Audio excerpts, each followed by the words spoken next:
CMR shopping mall మన BHEL circle లో మార్చి 20న energetic star Ram Pothineni గారిచే గొప్ప ప్రారంభం.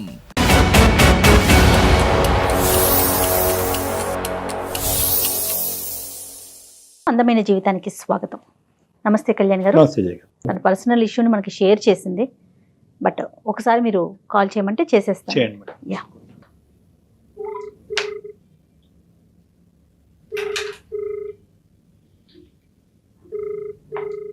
ప్రేమ వ్యవహారం అండి. మనం ఈ టైం కాల్ చేస్తామని వాళ్ళకి చెప్తారా అండి, లేదంటే సుమారుగా చెప్తాను నేను, ఒక హాఫ్ అన్ అవర్ అటు ఇటుగా చేస్తామమ్మా, మీకు ఓకేనా అనేసి. హలో హలో హలో ప్రియాంక అండి మాట్లాడేది. నేను సుమన్ టీవీ అందమైన జీవితం ప్రోగ్రామ్ నుంచి కాల్ చేస్తున్నానండి. మాట్లాడొచ్చా మీతో? ఎస్ మేడం, మాట్లాడు. అయ్యో అయ్యో, చాలా ధైర్యంగా ఉండాలమ్మా మీరు. నాతో పాటు డాక్టర్ గారు కూడా ఉన్నారు. చాలా బ్రీఫ్ గా నేను చెప్పాను, ఒకసారి డాక్టర్ గారితో మాట్లాడతారా? ప్రియాంక నమస్తే అమ్మా. నువ్వు కొద్దిగా నిన్ను ఓదార్చుకుంటూ మాతో కొద్దిగా గట్టిగా మాట్లాడితే మనకు సమస్యకి క్లియర్ గా అర్థం అవుతుంది, పరిష్కారం కూడా చెప్పడం ఈజీ అవుతుంది. ఎంతమ్మా మీ వయసు ఎంత, మీరు ఎక్కడి నుంచి మాట్లాడుతున్నారు? మాది నెల్లూరు సార్. ఓకే, నా వయసు 26 సంవత్సరాలు. ఓకే, ఏంటమ్మా సమస్య ఏంటి? పేరు ప్రియాంక సార్. ఎస్, నేను డిగ్రీ వరకు నెల్లూరులో చేశాను సార్. Very good. పీజీ కోసం హైదరాబాద్ కు వచ్చాను. Very good. పీజీ చేయడానికి ప్రొఫెసర్ కావాలని నా డ్రీమ్ సార్. ప్రొఫెసర్ క్యాంపస్ లో జాయిన్ అయ్యాను. ఆఫ్టర్నూన్ నాకు చిన్నప్పటి నుంచి డాన్స్ అంటే బాగా ఇష్టం సార్. ఇంకా కాలేజ్ అయిన తర్వాత డాన్స్ స్కూల్లో జాయిన్ అయ్యాను. చెప్పండి అమ్మా. నేను చేసింది ఇంకా తప్పు సార్. అసలు నా జీవితం అంతా నాశనం అయిపోయింది. అయ్యో, చెప్పమ్మా, ఏమైందో చెప్పండి. ఏంటో అంత బాధ ఏంటో చెప్పండి ఒక్కసారి. ప్రియాంక, కొంచెం ధైర్యం చేసుకొని చెప్పండి. మెయిల్ చేశారు చాలా ధైర్యంగా. అలానే డాక్టర్ గారితో మాట్లాడితే మీకు సరైన సలహాలు ఇవ్వడానికి అవకాశం ఉంటుంది. ప్రతి సమస్యకి పరిష్కారం ఉంటుంది ప్రియాంక. నువ్వు ఉన్న పరిస్థితుల్లో బహుశా ఎవరు నీకు తోడలేరేమో. దానివల్ల ఏంటంటే అన్ని సమస్యలు నాకే వచ్చినాయి, దీనికి పరిష్కారం లేదనే ఒక భావానికి రావటం వల్ల నీలో అంత బాధ కనిపిస్తుంది. నువ్వు మాకు చెప్పు, ఖచ్చితంగా సొల్యూషన్ దొరుకుతుందమ్మా. 100%. నా పేరెంట్స్ నన్ను చాలా బాగా పెంచారు. నాకు అన్ని ఇచ్చారు వాళ్ళు, మంచి చదువు, లైఫ్ అన్ని.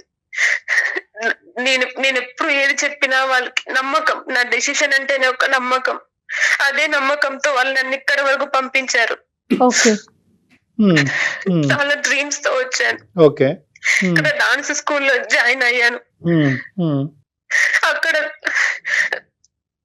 అక్కడ ఒక అతను నాకు బాగా నచ్చారు సార్.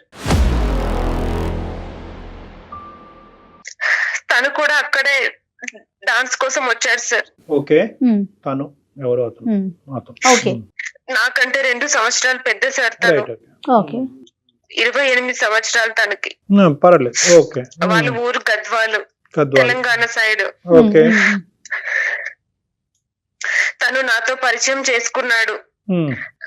అందరూ తనని ఫాలో అవుతుంటే తను మాత్రం నన్ను ఫాలో అయ్యాడు.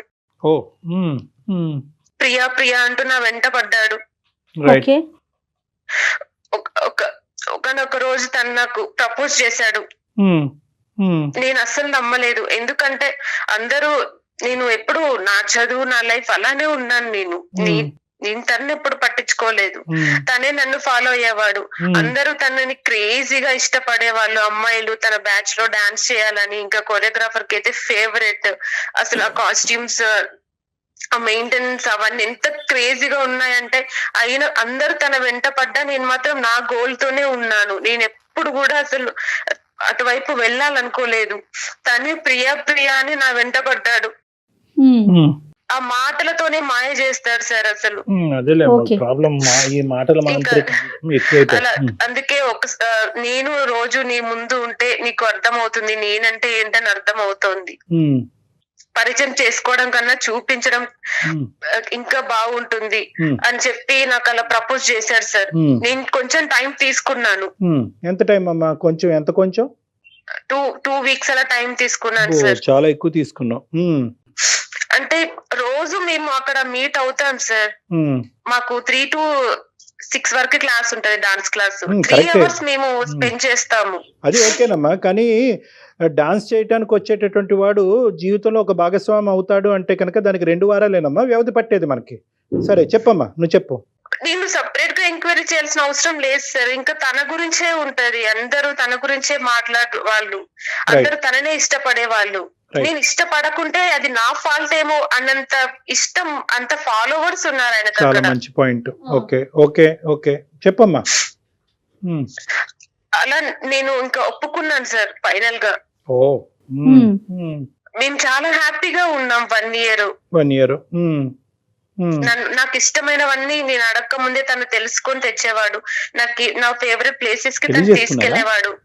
పెళ్లి చేసుకుని హ్యాపీగా ఉన్నారా? ఇంకా లేదు సార్, 1 year నేను అప్పుడే నేను అంత డెసిషన్ తీసుకోలేదు. ఒక 1 year తనతో నేను ఉన్నాను. అంటే ప్రేమలో ఉన్నారా? ఒకే ఇంట్లో ఉన్నారా? అలా కాదు సార్, లవ్ చేసాం సార్. జస్ట్ డైలీ కలవడం, వీకెండ్స్ బయటికి వెళ్ళడం అలాగా. సరే ఓకే ఒక ఎథికల్ డిఫరెన్స్ అయితే ఇదైతే మెయింటైన్ చేశారు. ఓకే 1 year తర్వాత ఏమైందమ్మా? ఇంకా 1 year తర్వాత తను మ్యారేజ్ చేసుకుందామని మళ్ళీ తనే ప్రపోజ్ చేశాడు. మ్యారేజ్ ప్రపోజ్ కూడా తనే చేశాడు, నేను కాదు.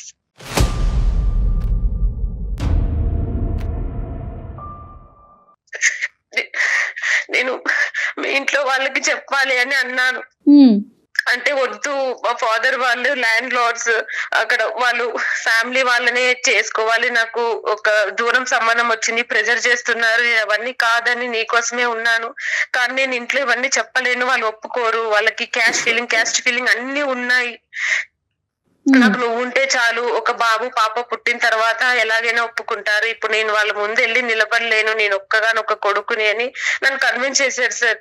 ఓకే, అట్లీస్ట్ నేను మా ఇంట్లో అన్నా వెళ్ళి చెప్దాము, ఇంటికి రాను ఇన్వైట్ చేశాను నేను. అంటే కాల్లో చెప్పు, ఇప్పుడు వద్దు, ఎలా అయినా పేరెంట్స్ మనం డైరెక్ట్ గా వెళ్తే ఏది జరగదు, పేరెంట్స్ ఎదురు కూర్చొని మాట్లాడతారు, ఇంకా అది మా ఇంట్లో జరగదు, ఒకసారి కాల్ చేసి చెప్పు అని తనే అన్నాడు. నేను తనని అంత నమ్మాను సార్, అసలు ఇంకా తనుంటే చాలు అనేలాగా. డాడీ కాల్ చేశాను నేను, మరి నేను ఇలా అనుకుంటున్నాను అంటే ఇంకా డాడీ చాలా సీరియస్ అయ్యాడు. మేము ఆల్రెడీ నీ కోసం మంచి చూస్తున్నాము, అన్ని సిద్ధం చేసుకుంటున్నాము, నువ్వు పీజీ చేసి సెటిల్ అయ్యి ఆ చాయిస్ మేము తీసుకోవాలనుకున్నాము, కానీ నువ్వే తీసుకున్నావు ఇది కూడా అని చెప్పి డాడీ చాలా సీరియస్ అయ్యాడు. ఓకే, నీ డెసిషన్ ని నేను ఎప్పుడు కాదని లేదు, రెస్పెక్ట్ ఇచ్చాను. ఇప్పుడు కూడా నేను రెస్పెక్ట్ ఇస్తున్నాను.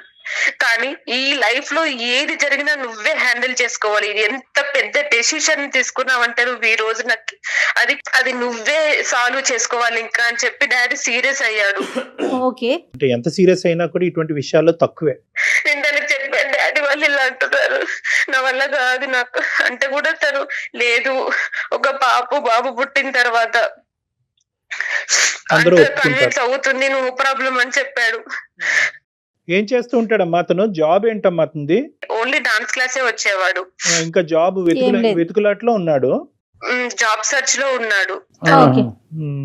తను నాతో చెప్పారు సార్, జాబ్ చేస్తూ సెటిల్ అవ్వచ్చు కదా అంటే, నేను జాబ్ చేస్తూ సెటిల్ అవుతే నిన్ను మిస్ అవుతాను, నేను డాన్స్ స్కూల్ కి వచ్చిందే నీ కోసం, అసలు ఫస్ట్ టైం నేను చూసినప్పటి నుంచి ప్రతి రోజు నేను నిన్ను ఫాలో చేసి ఇక్కడ వరకు వచ్చాను, నీ కోసమే నేను మిస్ అవ్వకూడదనే వచ్చాను. ఏంటి నాలో కనిపించినటువంటి అద్భుతం ఏంటి? మరి నీ వెనకాతలు ఇంతమంది అమ్మాయిలు పడుతున్నారు కదా, నాలో కనిపించిన అద్భుతం ఏంటని ఒక్కసారన్నా అడిగావమ్మా? అడిగాను సార్. ఏంటంట? నువ్వు చాలా పద్ధతిగా ఉంటావు, నీ వర్క్ నువ్వు చూసుకుంటావు, నీ గురించి చాలా ఎంక్వైరీ చేశాను, నీ పేరెంట్స్ నీకు చాలా రెస్పెక్ట్ ఇస్తారని, నీ డెసిషన్ ని వాళ్ళు కన్సిడర్ చేస్తారు, నువ్వు అలా ఇక్కడికి ఒప్పించి ఇలా పీజీ చేస్తూ మళ్ళీ నీకు ఇష్టమైన నీ గోల్ ఉంది, నీ ఇష్టమైన డాన్స్ కూడా నువ్వు హ్యాండిల్ చేసుకుంటున్నావు. ఈ అమ్మాయి గురించి అన్ని ఎంక్వైరీస్ చేసుకున్నాడు. ప్రతి రోజు నన్నే ఫాలో చేస్తున్నాను, నీకు తప్ప వేరే ధ్యాస లేదు నాకు అని చెప్పారు సార్. పోనీలేమ్మా, నేను తన ఫ్యామిలీని చూడాలన్నాను సార్. చూడాలి అన్నప్పుడంతా నాకు తను అప్పుడప్పుడు ఇంటికి వెళ్ళేవాడు, ఫంక్షన్స్ అని ఫెస్టివల్స్ అని, అవన్నీ నాకు మొబైల్లో వీడియోస్ వాళ్ళ ఫొటోస్ అవన్నీ చూపించేవాడు, ఆల్బమ్ అన్ని నాకు. అంటే తను 3 days ఉంటే ఆ 3 days నాకు వీడియో కాల్ చేసి తన రూమ్ చూయించడం, వాళ్ళ ఇల్లు చూయించడము. తను అక్కడ 3 days ఉన్నా 4 days ఉన్నా ఆ డేస్ కూడా నాతోనే ఉన్నట్టు ఉంటది సార్.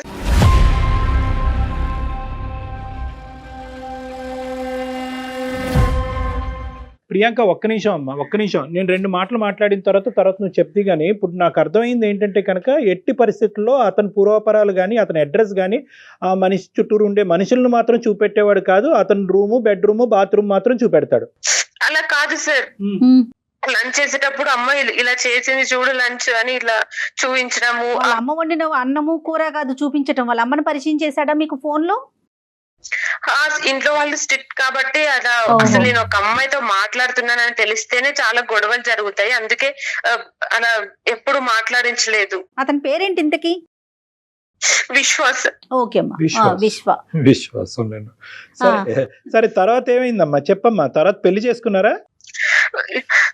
గుళ్ళో మ్యారేజ్ చేసుకున్నాం సార్. రిజిస్టర్ మ్యారేజా గుళ్ళోనండి? రిజిస్టర్ మ్యారేజ్ అడిగాను నేను. రిజిస్టర్ మ్యారేజ్ చేసుకుందాం అంటే అలా వద్దు, ఎందుకంటే సాక్షి సంతకాలకి ఎవరు రారు, మీ వాళ్ళైనా మా వాళ్ళైనా రారు. ఇంకా మనము డాన్స్ స్కూల్లో చెప్తే అది బాగోదు, ఇప్పటికే అందరూ నా వెంట పడుతున్నారు, నేనేమో నీ వెంట పడుతున్నా అని చెప్పి అమ్మాయిలందరు నన్ను కుళ్ళుకోవడం, అబ్బాయిలందరు నిన్ను కుళ్ళుకోవడం. ఇలా ఇక్కడ మనం మంచి కోరే వాళ్ళు ఎవరున్నారు, జలస్ ఫీల్ అయ్యే వాళ్ళే ఉన్నారు, వీళ్ళెందుకు మనకి. ప్రతి దానికి ఒక ట్యాగ్ లైన్ ఉంటది కదా, ప్రతి దానికి నువ్వు అడిగేటటువంటి ఉంటది. కానీ మనం ప్రశ్నించాం కదా. ఇక్కడ వచ్చేటటువంటి ప్రాబ్లం ఏంటంటే ప్రతిదానికి ఏదో వంక చూపెడుతున్నాడు. తల్లిదండ్రులు చూపెట్టమంటే వంక చూపెడుతున్నాడు, మాట్లాడించమంటే వంక చూపెడుతున్నాడు. అక్కడ ఏదో పెద్ద కుటుంబం, వాళ్ళు తీస్తే పరుగు పోద్దని అంటాడు. పోనీ అట్లీస్ట్ ఒక రిజిస్టర్ మ్యారేజ్ చేసుకుందాం అంటే కనుక వాళ్ళకి వీళ్ళకి తెలియటం ఎందుకు, గుట్టు చప్పుడు కాకుండా చేసుకుందాం అంటాడు. ఇన్ని కామాలు ఫుల్స్టాపులు పెట్టినోడిని ఒక్కటి స్ట్రైట్ ఫార్వర్డ్గా నేను అడిగింది నేను కోరుకునేది ఒక్కటన్నా చెయ్యొద్దా ఈ పెళ్లి విషయంలో అని అడిగే దమ్ము ధైర్యం నీకు లేదమ్మా? నువ్వంటే ప్రాణం, నువ్వు నా బంగారం, నువ్వు లాంటి అమ్మాయి లేవు, 100 మంది నీ వెనకట్లు పడుతున్నారు, నువ్వు నా వెనకట్లు పడుతున్నావు కాబట్టి నేను పెళ్లి చేసుకుంటాననేటటువంటి ఒక్క కంక్లూజన్కి వచ్చి చేసేసుకున్నావు, అంతే కదా సార్? ఒక అమ్మాయికి ప్రేమ చూపించే భర్త కంటే ఇంకా ఏది ఎక్కువ ఉంటుంది సార్? ఇంకెవరు చూపెట్రా? అన్ని ఓపెన్ గా ఉండి అందరినీ పరిచయం చేసుకుంటూ అందరితో నార్మల్ గా ఉండేటటువంటి ప్రేమ చూపెట్టేటటువంటి వ్యక్తులు మనకు వద్దా? అంతా ఈ కపటి ప్రేమ, సీక్రెట్ ప్రేమే కావాలా మనకి? మీ నాన్నగారు ఒక కూతురుగా నీకు చూపెట్టేటటువంటి ప్రేమని బహిరంగంగా అందరికీ చూపెట్టే ఒక తండ్రి ప్రేమని వేరే మగాడు ఎందుకు చూపెట్టలేడు? ఎందుకు ఈ ప్రేమలో ఎందుకు అంత సీక్రెసీ? అది నా ప్రశ్న. ప్రేమ తప్ప నన్ను అనట్లే, ఎందుకు ఈ సీక్రెసీ ఎందుకు? వాళ్ళు చెప్తే ఫీల్ అవుతారు, వీళ్ళు చెప్తే సరే పెళ్లి చేసుకున్నారు. ఒక ఫోటో తీసుకున్నారమ్మా? ఫోటో తీసుకున్నారు, ఒక 2-3 ఫోటోలు ఏమైనా తీయించుకున్నారా? అవి కూడా లేవా? మొబైల్ మేమే తీసుకున్నాం సార్, తన మొబైల్లో ఉన్నాయి. సరే ఓకే, ఏమైందమ్మా తర్వాత ఏమైంది? పెళ్లి చేసుకున్నారు, ఎక్కడ కాపురం పెట్టారు? హైదరాబాద్ లోనే ఒక చిన్న ఇల్లు తీసుకొని అక్కడే ఉన్నాం సార్. ఇంకా నేను డాన్స్ మానేసి పార్ట్ టైం జాబ్ కి వెళ్ళాను ఫస్ట్. ఓకే, నీ కాలేజ్ ఫీజులు ఇవన్నీ కూడా ఇంకా ఓవర్సీస్ ఏనమ్మా? అదే నాన్నగారేనా? నీ అమ్మాయితో గట్టిగా మాట్లాడాలో తెలియదు, మెతగ్గా దువ్వాలో తెలియదు. కాదమ్మా ప్రియాంక, ఒకే ఇంట్లో ఉన్నాం మేడం. ఇంకా స్టార్ట్ చేసాము న్యూ లైఫ్ ని, కొత్త కాపురం మొదలు పెట్టారు. రైట్, తర్వాత కాలేజ్ అవన్నీ మానేశాను, అయిపోయింది. పార్ట్ టైం జాబ్ కి వెళ్తుంది కదా, మరి ఇల్లు గడవాలిగా. కొన్నాళ్ళకి నాకు ప్రెగ్నెన్సీ వచ్చింది. 7th మంత్ అప్పుడు ఒక రోజు నన్ను కూర్చోబెట్టి నీకు ఒక విషయం చెప్పాలన్నాడు.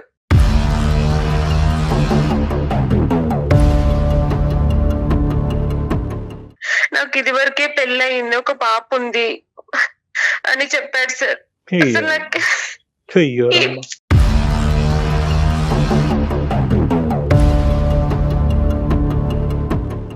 ఇప్పుడు నువ్వు ప్రెగ్నెంటా? అప్పుడు సార్ 7th మంత్ నాకు. అప్పుడు 7th మంత్. ఇప్పుడు ఎంత? ఇప్పుడు చిన్న పాప ఉంది సార్, పాపకి 5 years ఇప్పుడు.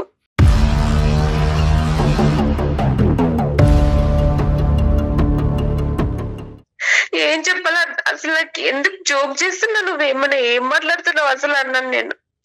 లేదు బంగారం, లేదు బుజ్జి అని అప్పుడు కూడా నాతో ప్రేమగానే మాట్లాడుతున్నాడు.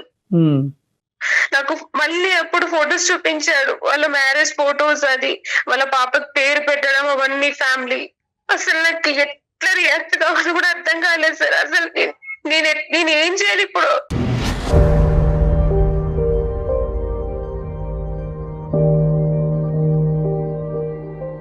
నువ్వు 7వ నెల ప్రెగ్నెంట్ గా ఉన్నప్పుడు ఇతనేమో వచ్చి నువ్వు ఒక్కదానివే కాదు, నాకు ఇంకో ఆమె కూడా ఉంది, ఆ అమ్మాయితో ఒక ఫ్యామిలీ ఉంది, ఇది సెకండ్ ఫ్యామిలీ అన్నట్టుగా చెప్పాడు, అంతేనా? అవును సార్. సరిపోయింది. ఇది జరగకపోతే మేము ఆశ్చర్యపడాలి. మాకేం పెద్ద ఆశ్చర్యంగా అనిపించట్లేదు. ఎందుకంటే మొదటి నుంచి ఎందుకు ఇంత కవరింగ్ నాటకం ఆడుతున్నాడు అనేటటువంటిది మాకు అందరికీ అర్థమైంది. ప్రపంచంలో ఎల్కేజీ పిల్లోడికి కూడా అర్థం అవుతుంది. నీకు అర్థం కాలేదు. సరే, తర్వాత ఏమైందమ్మా? ఏమన్నావు? నువ్వు ఎలా రియాక్ట్ అయ్యావు? ఓకే, నువ్వు షాక్ అయ్యావు, బాధపడ్డావు, ఏడ్చావు, నీకు మా పూర్తి సానుభూతి ఉంది. నీ పిచ్చి నెక్స్ట్ ఏంటి? నెక్స్ట్ ఏం జరిగింది? పాప నేనే చూసుకుంటున్నాను ఇంక అప్పటి నుంచి. ఓకే, అతను ఎక్కడ తను ఉన్నారు? ఇంకా ఎప్పట్లాగే ఊరు వెళ్తున్నాడు, వస్తున్నాడు. ఇంకా నన్ను సరిగ్గా పట్టించుకోవడం లేదు. మెల్లమెల్లగా జాబ్ కూడా లేదు ఇంకా వాడికి. నేనే ఇంట్లో పాపని అన్ని చూసుకుంటున్నాను. ప్రెసెంట్ గా ఇప్పుడు ఒక చిన్న పార్లర్ పెట్టుకొని ఎలాగో బ్రతుకుతున్నాను సార్. ఇంకా దానికి ఒక్క రెస్పాన్సిబిలిటీ అనేది లేదు. ఇంకా ఆ రోజు రిలీవ్ చేశాడు ఇంకా తనది ఒరిజినల్ క్యారెక్టర్. ఎందుకు ఇలా చేసావని నేను అడిగాను ఆ రోజు. నువ్వు ఎక్కడ దూరం అయిపోతావు, నువ్వు నాకు చాలా నచ్చావు, ఓకే అర్థమైంది. తక్కించుకోవడం ఇవన్నీ చేశానంటున్నాడు. ఓకే ఓకే ఓకే ఓకే నాకు అర్థమైంది. ఎక్కడ మీ పేరెంట్స్ యొక్క ఎంట్రీ ఎక్కడుంది? అమ్మ నాన్నకి ఎంతవరకు చెప్పావు? ఎప్పుడు చెప్పావు? అమ్మ నాన్న నీ దగ్గరికి వచ్చారా? నువ్వు అమ్మ నాన్న దగ్గరికి వెళ్ళావు? ఇది చెప్పు ఫస్ట్. వాళ్ళే నీకు ప్రొటెక్టివ్ మెజర్. ఇప్పుడు ఇంకెవరు లేరు నీకు జీవితంలో. ఉంటే కనుక నీ బిడ్డ ఉంది, నీ తల్లిదండ్రులు ఉన్నారు. వీళ్ళు సపోర్ట్ తీసుకుని గట్టెక్కి బయటపడతావు, లేదంటే ఇలాగే మునిగిపోతావు జీవితంతో. మీ పేరెంట్స్ కి తెలుసా మొత్తం కథంతా? చెప్పాను సార్ నేను అమ్మకి. ఇంకా డాడీకి ఫోన్ చేసి చెప్పేంత ధైర్యం లేదు సార్ నాకు అసలు. నాకు లేదు. ఇంకా అమ్మకే చెప్పాను. ఇంకా మరి ఏం చేశాను అమ్మకి. ఇంకా ఏం చేయాలమ్మా, నేను ఇలా జరిగింది అమ్మ నాన్నకి చెప్పుంటదిగా. అమ్మ నాన్నకి చెప్పింది. చెప్పారు సార్, వాళ్ళు నాతో మాట్లాడారు. ఇప్పుడు ఎటు తిరిగి ఏం చేయాలమ్మా, నీకు పాప కూడా పుట్టేసింది. వాడు ఇప్పుడు చెప్పారు అదంతా. నువ్వు ఇప్పుడు చెప్తున్నా, ఇప్పుడు ఏం చేయాలి?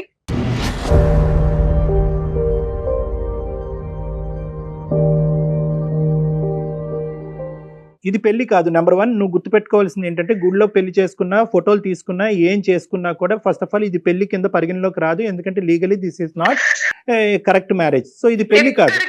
ఇదే చెప్తున్నారు సార్. నేను పోలీస్ కంప్లైంట్ ఇస్తే కూడా ఇదే చెప్తున్నా. ఇది పెళ్లి కాదు. కాబట్టి ఫస్ట్ ఆఫ్ ఆల్ నువ్వు అర్థం చేసుకోవాల్సింది ఏంటంటే, you are not bound by anything. నీకేమి రిస్ట్రిక్షన్స్ కానీ, బౌండరీస్ కానీ, అతని చేత తిట్టించుకోవటం కానీ, కొట్టించుకోవాల్సినటువంటి అవసరం కానీ, అతని చేత అవమానపడవలసినటువంటి అవసరం కానీ నీకు ఏ కోసాన కూడా లేదు. అలానే ఎలాంటి రైట్స్ లేవు. ఎలాంటి రైట్స్ నీకు రైట్స్ లేవు. అది ఏదన్నా ఉంటే ఇంకా నీ పాపకి రైట్స్ ఉంటాయి. ఓకే, ఇది లీగల్ ఆస్పెక్ట్ ఆఫ్ థింగ్స్. నరకం చూపించారు సార్ 5 ఏళ్ళు నాకు. ఇప్పుడు మళ్ళీ కొత్తగా ఇంటికి వెళ్ళి నువ్వు డబ్బులు తీసుకురా మీ ఇంటికి వెళ్ళి అని కూడా అంటున్నారు సార్.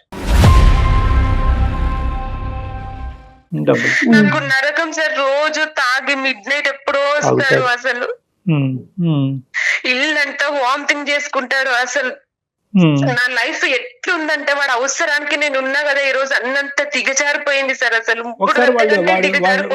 వాడు ఊరు వెళ్ళి రాలేకపోయావమ్మా. అసలు ఏంటి అక్కడ ఏం కథ అన్నది ఇప్పటికైనా వెళ్ళావా? ఒకసారన్నా ఊరు ప్రయాణం చేసావా?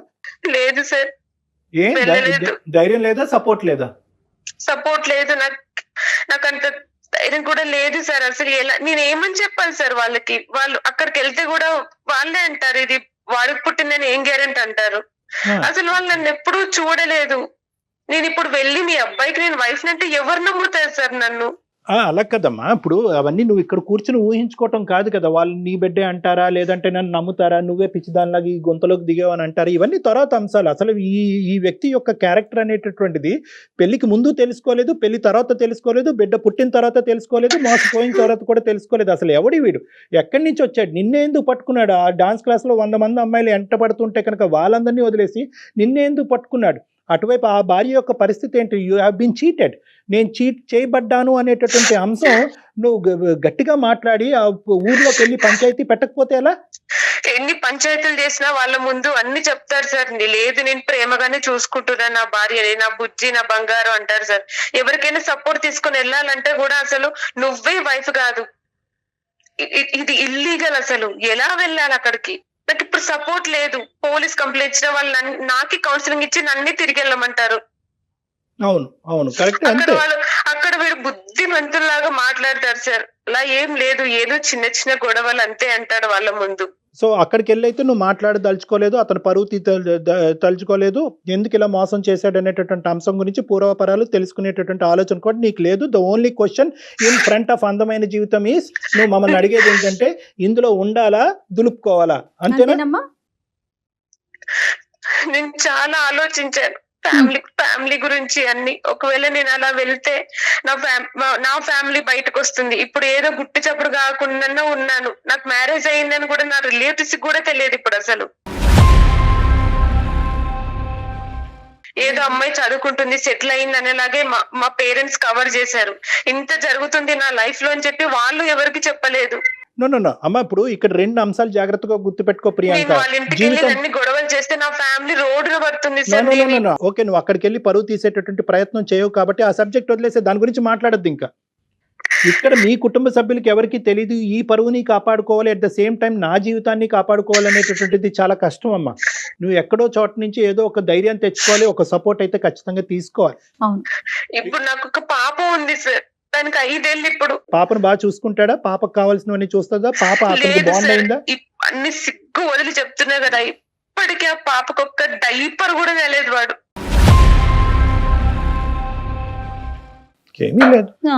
ఇంట్లో ఏ వస్తువు కొనలేదు, ప్రతిదీ నేనే చూసుకున్నాను ఇంట్లో. ఆ రోజు ఎప్పుడైతే తన ఒరిజినల్ బయటపడింది అప్పటి నుంచి నాకు టార్చర్ చేశారు. ఇంకా నేను ఏమి చేయలేని పరిస్థితుల్లో.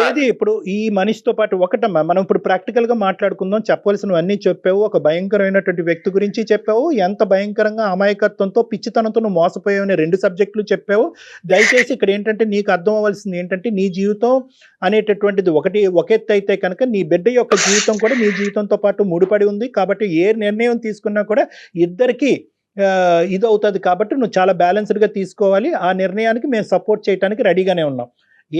వాడిని పనిష్ చేయాలా, లేదు వాడి గినిష్మెంట్ పరువు ఇవన్నీ పక్కన పెట్టాలి అంటే కనుక నువ్వు ఇందులో ఉంటావా? అతను ఒక తండ్రిలాగా అతను చూసుకుంటూ, అతను ఎప్పుడు వస్తే అప్పుడు వెయిట్ చేస్తూ, ఎప్పుడు పోతే అప్పుడు పోయేటటువంటి విధంగా ఉండాలి అనుకుంటున్నావా? లేదు ఇటువంటి పరువు తక్కువైనటువంటి జీవితం రేపొద్దు నువ్వెవరు అమ్మా అతనికి అనే ప్రశ్న నా బిడ్డ దగ్గర నుంచి వచ్చేంత వరకు నేను వెయిట్ చేయకూడదు, ఈ లోపలే నేను బయటపడాలి అనేటటువంటి ఆలోచనలో ఉన్నా. ఈ 3 ఆప్షన్స్ నీ ఎదురుగుంటా ఉన్నాయి. ఈ నరకం భరించి నేను అసలు నాకు భరించే ఓపిక కూడా లేదు సార్. ఈ బురదలోంచి నన్ను బయటికి తీసుకొచ్చి నన్ను సేవ్ చేయండి సార్. నిర్ణయం తీసుకునేటటువంటి సర్వ హక్కులు నీకున్నాయి, నిన్ను ఎవ్వరు లిమిట్ చేయట్లేదు. ఇక్కడ డైవర్స్ అనేటటువంటి ఆస్పెక్ట్ రాదు. అతను వచ్చి సంతకం పెట్టి నువ్వు సంతకం పెడితేనే కనుక ఆ తర్వాత నువ్వు ఫ్రీ బర్డ్ అవుతావు అనేటటువంటి బాండింగ్ అనే రిస్ట్రిక్షన్ నీ జీవితంలో లేకపోవటం అనేది ఇప్పటికీ నీ అదృష్టం. అది గుర్తుపెట్టుకో. వెళ్ళు మీ అమ్మ నాన్న దగ్గరికి వెళ్ళు, జరిగిన తప్పే వాళ్ళ కాళ్ళ మీద పడు, వాళ్ళ తప్పేం జరిగిందో అన్నది చెప్పు. నీ బిడ్డను అక్కడ చూపెట్టు, ఆ బిడ్డను ఒక మంచి స్కూల్లో జాయిన్ చేయి, నీ జీవితాన్ని ప్రారంభించు. పరువు ప్రతిష్ట, ఊర్లో పరువు పోతుంది, తల్లిదండ్రులు పరువు పోతుంది, ఇవన్నీ తర్వాత మాట్లాడుకుందాం. ప్రధానంగా ఇక్కడ కావాల్సింది ఏంటంటే నీ జీవితం, ఆ బిడ్డ యొక్క భవిష్యత్తు. దీనికి మించినటువంటిది ఏది లేదు నేను అనుకోవటం. ఈరోజు వాళ్ళు ఇక్కడికి వచ్చినా నువ్వు అక్కడికి వెళ్ళినా ఏ ఆప్షన్ అయినా at the end of the day నీకంటూ ఏదైనా ఒక ఆస్కారం ఉంది అంటే కనుక నిన్ను కని పెంచి అల్లారు ముద్దుగా చూసుకున్నటువంటి నీ తల్లిదండ్రులు ఇప్పటికీ నీకు ఉన్నారు అనేది నీకు ప్రధానమైనటువంటి అదృష్టం. ఇది మర్చిపోవద్దు. వాళ్ళు ఇప్పటికీ వాళ్ళ డోర్స్ ఓపెన్ చేశారు, ఇప్పటికీ నువ్వు వెళ్ళొచ్చు. కానీ నువ్వు ఇంకా ఈ బంగారం బుజ్జి ఈ మత్తులోనే ఉన్నావని నాకు అనిపిస్తుంది. వాడు ఇంకా డబుల్ గేమ్ ఆడుతున్నాడు. జీవితాంతం నీ జీవితం నీ చేతి చదువు మానిపించాడు, నీకు ఒక భవిష్యత్తు లేకుండా చేశాడు, నీ కూతురికి ఒక భవిష్యత్తు లేకుండా చేశాడు.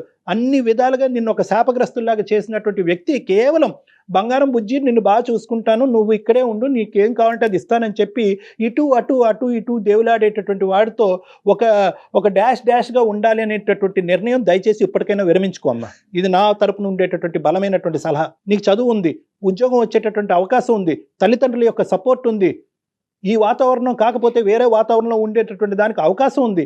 ఇన్ని ఉన్నా కూడా ఇప్పటికి కూడా ఇవి కాలదనుకుంటే కనుక నీ కర్మకి మేము ఎవరు బాధ్యులం కాదు. అర్థమవుతుందమ్మా? ప్రాక్టికల్ గా ఆలోచించండి ప్రియాంక. డాక్టర్ గారు చాలా క్లియర్ గా చెప్పారు. మీ అదృష్టం మీకంటూ ఒక సర్కిల్లో లేరు. అతని విషయంలో మీ ఎప్పుడు కావాలంటే అప్పుడు బయటకు వచ్చేయచ్చు. తల్లిదండ్రుల దగ్గరికి వెళ్ళండి, వాళ్ళ కాళ్ళ మీద పడండి, ఖచ్చితంగా క్షమిస్తారు. మీరు చెప్పినట్టు చేస్తాను. నీకు ఇంకా ఏమైనా డౌట్ ఉంటే కనుక మాకు కాల్ చేయి, మేము మాట్లాడతాము, మేము సపోర్ట్ ఇస్తాం, నీకు కావాల్సినటువంటి సపోర్ట్ ఇస్తాం. నువ్వు ధైర్యంగా వెళ్ళి మీ తల్లిదండ్రులకి ఇది విడమర్చి చెప్పలేనటువంటి పరిస్థితి ఉంటే కనుక ఆ ఇమోషనల్గా వాళ్ళకి కన్వే చేసేటటువంటి ప్రయత్నం నన్ను చేయమన్నా నేను చేస్తా. ఇక్కడ ఉండి ఏదో ఒక బ్యూటీ పార్లర్ నడిపిస్తున్నావే కానీ బహుశా నీకు కావాల్సింది ఏంటంటే ఒక ఇమోషనల్ అండ్ మోరల్ సపోర్ట్ కావాలి. ఇప్పుడు అర్జెంట్గా నీకు అది కావాలి. డైలమాలో ఉంది తను. లేదంటే ఇదే తప్పులు ఇలా కంటిన్యూ అవుతూనే ఉంటాయి, ఇంకా రోజులు వెళ్ళిపోతూనే ఉంటాయి కదా. పాప పెరిగిపోతుంది కదా. ఏమీ లేదు, ఒకే కాంప్రమైజ్. వాడు బాగానే చూసుకుంటున్నాడు కదండి, నాకు కావాల్సింది ఇస్తున్నాడు కదండి, తిడితే ఏంటి, తాగితే ఏంటి, కొడితే ఏంటి, బిడ్డకి తండ్రి అయితే కావాలి కదండి. ఇటువంటి యాంగిల్స్లో మాట్లాడుతూ ఏమవుతుందంటే కాలయాపన చేస్తూ ఇంకా అది ఆ ఊబిలో అలా కూరుకుపోతూ ఒక జీవోత్సవంలాగా బతుకుతూ ఉంటుంది. నాదే తప్పు కదా అని compromise అవుతున్నారు. ఇందులోనే ఒక మంచి రోజు ఎత్తుక్కుంటాను. రేపు తాగకుండా వస్తాడేమో, ఎల్లుండి తాగకుండా వస్తాడు, ఈ రోజు కొట్టిన మగాడు రేపు కొట్టడేమో, నా బిడ్డను అయితే బాగానే చూసుకుంటాడేమో రేపొద్దున, వాడు ఆస్తులు ఎంతో కొంత పైసా ఇస్తాడని చెప్పి అక్కడ అడుక్కు తినేటటువంటి బ్రతుకులా బతుకుతూ ఉంటాడు. నేను ఒకటే చెప్తా ఉంటాను, 7 సంవత్సరాల పాటు లేదంటే ప్రేమించుకున్నప్పుడు 1 సంవత్సరం అవనియండి, లేదంటే ఈ 5 సంవత్సరాల ప్రయాణం అప్పుడు మారినటువంటి వ్యక్తి రేపొద్దున మారుతాడా? మారలేడు. అతను సుఖాన్ని మరిగినటువంటి వాడు, జలసాలకు మరిగినటువంటి వాడు, కాంబినేషన్ ఆఫ్ హైదరాబాద్ వర్సెస్ గజ్వేలో ఈ 2 కాంబినేషన్ ఆనందంగా ఎంజాయ్ చేస్తున్నటువంటి ఒక జల్సా పురుషుడు. వాడికి నీ జీవితం అక్కర్లేదు, నీ భవిష్యత్తు అక్కర్లేదు, నీ కూతురి యొక్క భవిష్యత్తు అస్సలే అక్కర్లేదు, నీ పరువు ప్రతిష్టల గురించి వాడు ఆలోచించట్లేదు. ఎవడు ఆలోచించినప్పుడు నీ కూతురి యొక్క భవిష్యత్తు, పరువు, ప్రతిష్ట గురించి నువ్వు ఆలోచించకపోతే ఎవరు ఆలోచిస్తారు? So my equation is very straight forward. Go back to face 1. ఏదైతే మీ తల్లిదండ్రులు కర్మ కొద్ది ఇక్కడికి వచ్చి ఇక్కడ ఇరుక్కున్నావేమో నాకు తెలియదు, కానీ go back to the face 1. నీ తల్లిదండ్రులు ఉన్నారు, వాళ్ళని కాపాడుకో, వాళ్ళని చూసుకో, వాళ్ళ ప్రేమను పొందు, వాళ్ళ సపోర్ట్ తీసుకో, ఈ దరిద్రం నుంచి బయటపడి. ఇంతకంటే సింపుల్ సొల్యూషన్ నేనేమి చెప్పలేను. Okay Priyanka, okay sir. ఇంకా ఫర్దర్ గా మీకు ఎలాంటి హెల్ప్ కావాలన్నా కూడా, డాక్టర్ గారితో పర్సనల్ గా మాట్లాడాలనుకున్నా కూడా చెప్పండి, డాక్టర్ గారి నెంబర్ ఫార్వర్డ్ చేస్తాను. రైట్? Okay madam. ఓకే, ధైర్యంగా ఉండండి. ఆల్ ద బెస్ట్ నాన్న. మంచి నిర్ణయం తీసుకో, సపోర్ట్ తీసుకో, ఫ్యామిలీ సపోర్ట్ తీసుకో. మాకంటే పెద్ద కౌన్సిలర్స్ ఎవరైనా ఉన్నారంటే అది మీ ఫ్యామిలీ తల్లిదండ్రులు, మెంబర్స్. అది మర్చిపోద్దు. ఓకేనా? Bye, all the best, thank you, God bless. ఇది మనం మాట్లాడుకోవటానికి కూడా అంటే ఎంత ఫూలిష్ గా నమ్మేస్తున్నారంటే, చదువుకున్న పిల్లలు అయ్యండి, అతను తెలీదు, అతని కుటుంబం తెలీదు, ఇల్లు తెలీదు, వాకిలు తెలీదు. ఈ ప్రేమ అనేటటువంటి ఒక ముసుగు, ఆ ఒక మత్తులో మత్తు. అమ్మాయి ఇప్పటికీ కాంప్రమైజ్ అయ్యే ఉంది కళ్యాణ్ గారు. మనకు మీరు అన్నట్లుగా మాటలను బట్టి తప్పక తప్పక తప్పక ఆప్షన్ లేక. ఇంకేంటంటే ఇలా బతికేద్దాము, ఏముందిలే, అటువైపు వెళ్తే కుటుంబ పరుగు పోతుంది, ఇటువైపు పోతే కనుక వాడి పరుగు పోతుంది, ప్రస్తుతానికైతే వీడు బాగానే చూసుకుంటున్నాడు కాబట్టి ఇంతకంటే దరిద్రంగా చూసుకున్నప్పుడు చూద్దాం అనేటటువంటి ఆలోచనతో ఆ ఊబులు అలా కూరుకుపోతూ ఉంటారు, సర్వనాశనం అయిపోతారు. సో ఈ అమ్మాయి అదృష్టం కొద్దీ మనకు ఫోన్ చేసింది. అవును. బహుశా ఈ అమ్మాయి యొక్క సీక్వెన్స్ ద్వారా చాలా మందికి నా మెసేజ్ వెళ్ళాలి అనేటటువంటి నా కోరిక. Yes. అసెస్ చేసేటప్పుడు చాలా జాగ్రత్తగా అసెస్ చేయండి. ప్రేమ అనేటటువంటిది ఎంత ఇంపార్టెంటో ఆ మనిషి యొక్క పూర్వాపరాలు తెలుసుకుని, ఆ ఫ్యామిలీ యొక్క బ్యాక్గ్రౌండ్ తెలుసుకుని, వీడి క్యారెక్టర్ యొక్క బ్యాక్గ్రౌండ్ తెలుసుకుని, నీ ఫ్యామిలీ యొక్క సపోర్ట్ తీసుకుని ఆ ప్రేమని పెళ్లి కింద మార్చుకోండి. బహుశా నాకు తెలిసి మీరు ప్రాక్టికల్ గా కూడా చాలా కేసులు చూస్తున్నారు, చాలా ఎమోషన్ అవుతున్నారు. అదే అర్థమవుతుంది. రైట్ అండి, thank you so much. Thank you.